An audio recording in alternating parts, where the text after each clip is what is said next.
Jumpa lagi dengan Lubaide Channel. Masih tetap dengan channel-channel tentang pendidikan, materi-materi tentang pendidikan.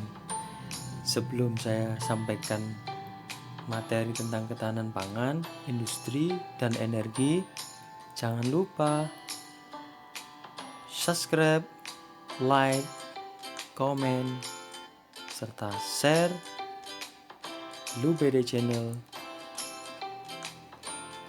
Kali ini saya akan menyampaikan materi tentang ketahanan pangan, industri, dan energi. Disimak baik-baik ya. Ketahanan pangan.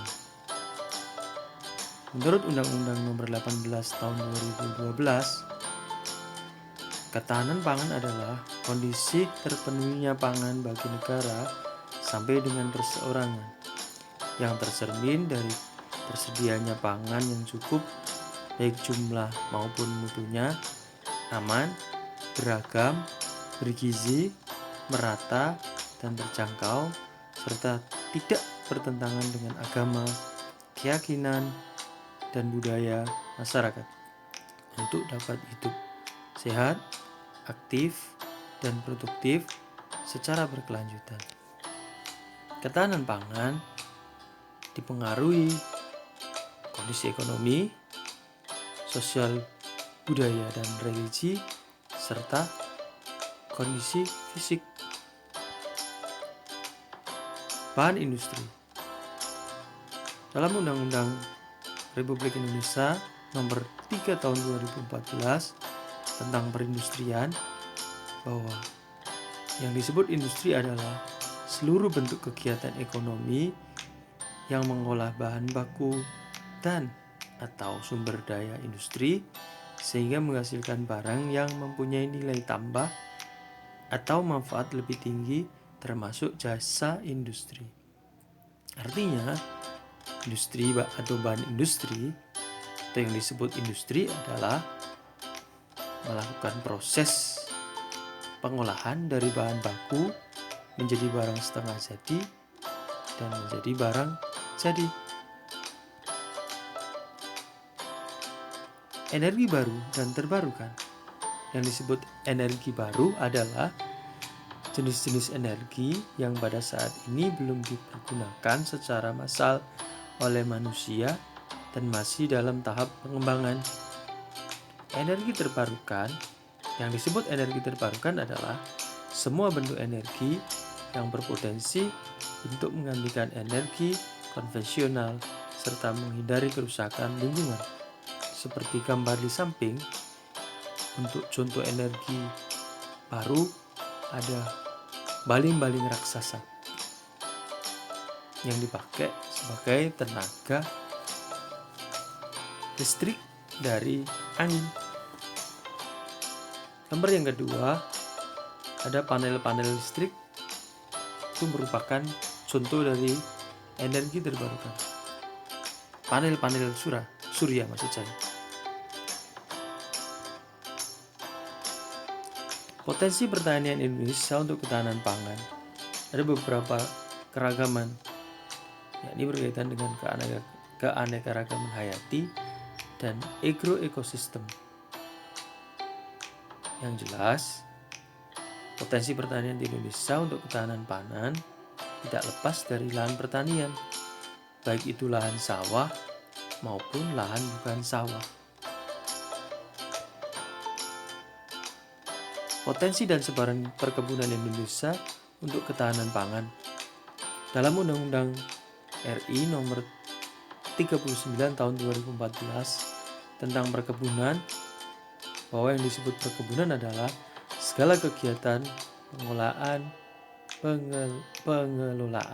sumber daya alam, sumber daya manusia, sarana produksi, alat dan mesin, budidaya, panen, pengolahan, dan pemasaran terkait tanaman perkebunan.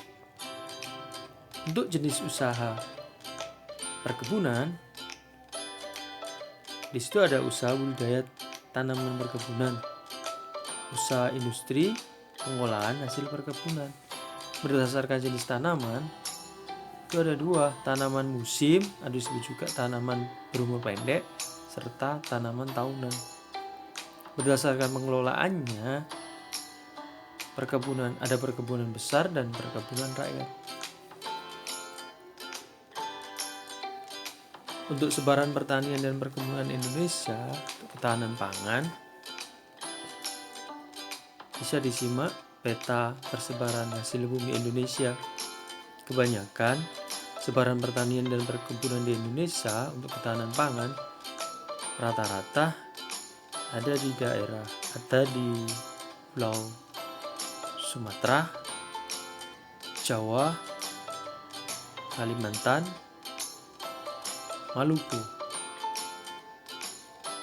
Kebanyakan sebaran pertanian dan perkebunan Indonesia untuk ketahanan pangan itu berada di Sumatera dan Jawa.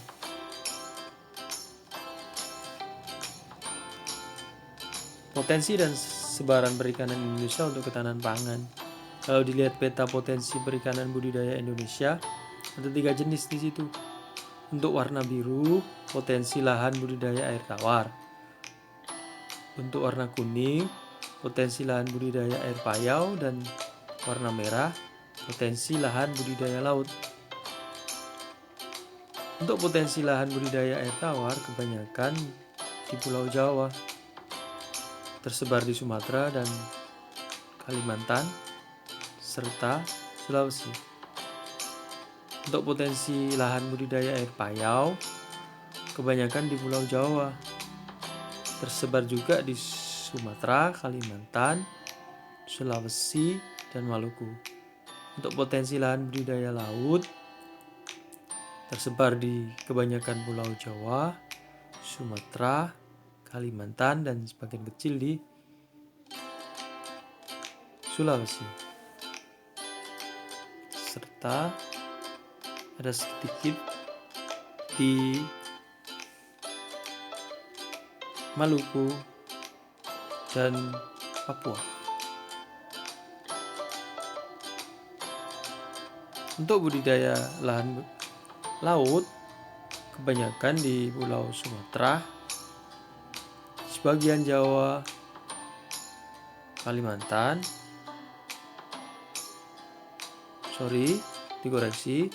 Sulawesi, Maluku, dan Papua.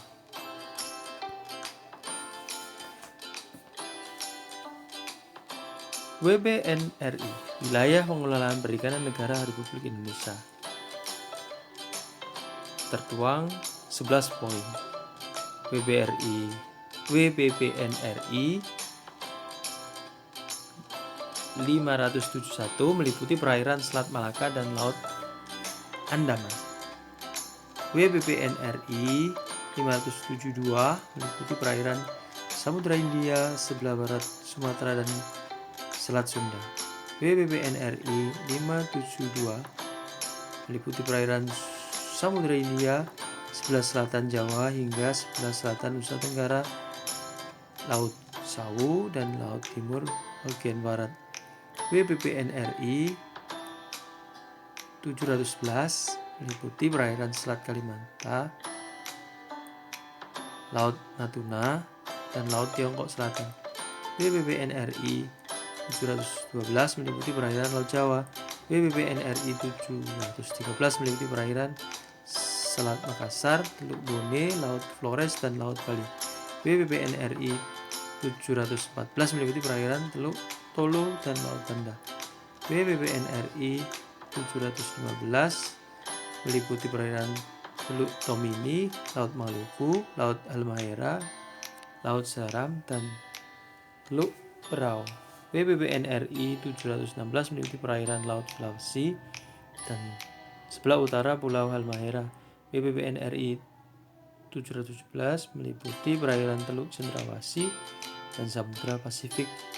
Terakhir, WPPNRI 718 meliputi perairan Laut Aru, Laut Arafuru, dan Laut Timur bagian timur. Potensi dan sebaran peternakan untuk ketahanan nasional diantaranya ada peternakan. Yang disebut peternakan adalah kegiatan membudidayakan dan mengembangbiakan hewan ternak untuk mendapatkan keuntungan. Untuk peternakan banyak sekali skopnya, diantaranya peternakan hewan besar, peternakan hewan kecil, peternakan unggas, dan aneka ternak. Potensi dan sebaran sumber daya untuk penyediaan bahan industri dari sumber daya alam jadi bahan industri itu mempengaruhi wilayah pengembangan industri. Ada industri A, B, C, dan D. Dalam peta wilayah pengembangan industri WPPI yang tergolong sebaran sumber daya untuk penyediaan bahan industri A itu nomor 1 dan nomor 2. Untuk yang sebaran sumber daya untuk penyediaan bahan industri, potensi dan sebaran sumber daya industri penyediaan bahan industri yang B itu ada di nomor 3, 4, dan 6. Potensi dan sebaran sumber daya untuk penyediaan bahan industri C, tergolong C, itu nomor 5 dan nomor 7. Serta potensi dan penyebaran sumber daya untuk penyediaan bahan industri yang tergolong kategori D itu nomor 8, 9, dan 10.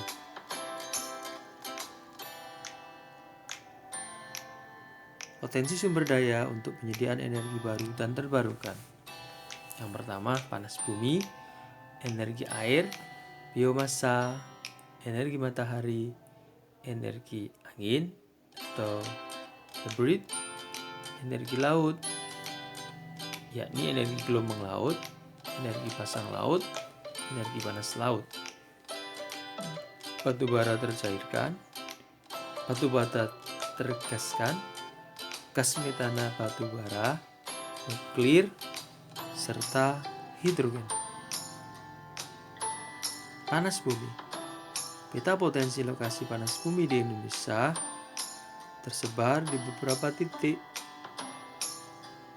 Di antaranya kebanyakan di Pulau Sumatera, Jawa, Sulawesi, Maluku, Kalimantan, serta Papua. Untuk energi air, untuk warna biru itu sebaran sumber daya. Untuk warna hijau itu identifikasinya, serta warna pink itu adalah terpasang. Sumber daya yang ada pada warna biru hampir sudah merata di seluruh pulau di Indonesia, termasuk identifikasi dan keterpasangannya.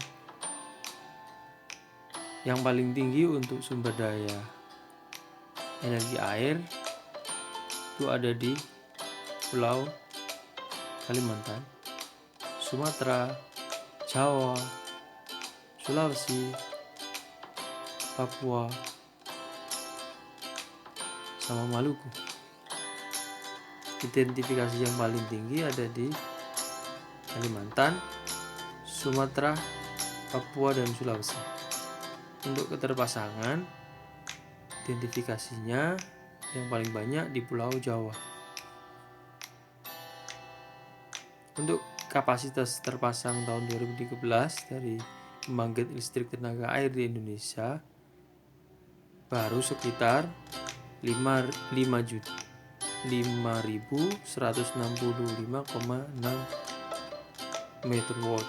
Artinya hanya 11,4% energi air atau energi baru dimanfaatkan dari total sumber daya yang teridentifikasi. Sumber dari statistik tahun 2014.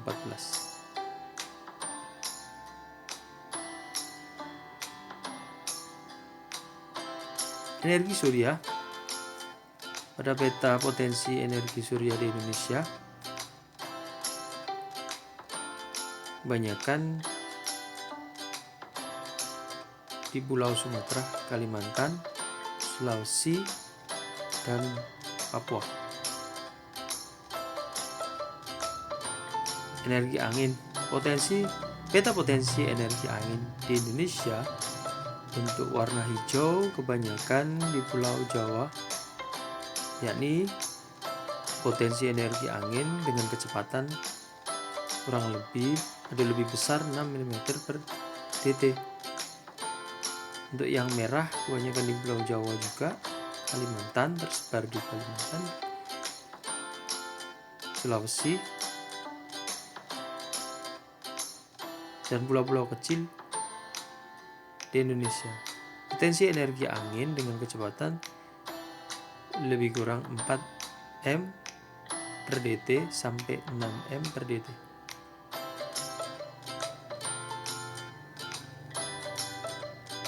Pengelolaan sumber daya dalam penyediaan bahan pangan yang merupakan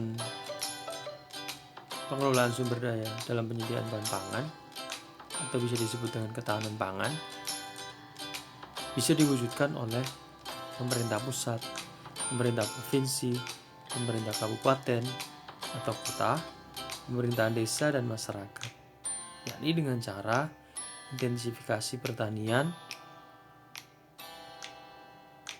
persistensi pertanian, mekanisme pertanian, diversifikasi pertanian, dan diversifikasi pertanian.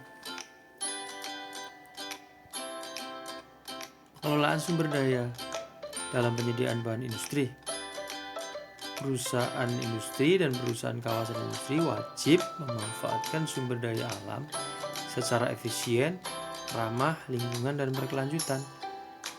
Maka dari itu, harus ada pemanfaatan sumber daya alam, yakni dengan cara mengurangi limbah, penggunaan kembali, pengelolaan kembali, dan pemulihan, yakni bisa berarti reduce, reuse, recycle, dan serta recovery.